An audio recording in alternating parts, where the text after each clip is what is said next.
One of the things I used to say when I was looking at the 2016 to 2020 Trump term is I used to say that Trump did a really good job at stress testing America's institutions. Essentially a fascist. He wasn't actually, because he couldn't. I think for whatever reason, the guardrails on U.S. democracy were, I guess, stronger than we all thought, but goddamn did he try. That at the end of the day, the American project was saved by the framework that the Constitution and countless years of grueling legislature activity, Supreme Court decisions, prior presidents, like all of this stuff had built a system that was able to withstand the actions of Donald Trump. And I gave a lot of credit to our institutions for that. And I don't say that anymore. I think it was a totally wrong take. You think the guardrails are going to fail to hold? I'm not sure. Really? Yeah, I think the institutions help. But one thing that I noticed as you dive deeper into the stories is at the end of the day, the only thing between us and authoritarianism or us and oblivion are really individuals. It's a lot of individual good people that are making good decisions that are keeping the country on the right track. 1:29 a.m. Senator McCain re-enters the chamber. Senate Majority Leader Mitch McConnell stands at the front of the room like he had most of the night. The grin on his face, though, quickly disappears. Mr. Peters. Senator Bernie Sanders appears to nudge Senator Jeanne Shaheen as if to say, "Watch this." McCain waves his hand to get the attention of the Senate clerk, pauses for just a moment, and gives a dramatic thumbs down.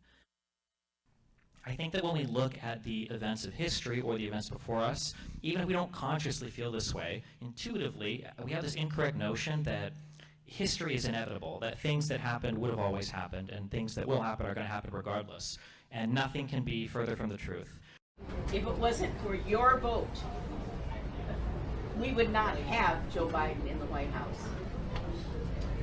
Well, You changed history for this country. Yeah, let me speak to the issue, because I think it's an issue that continues to be misunderstood. I know by God's grace I did exactly what the Constitution of the United States required of me that day.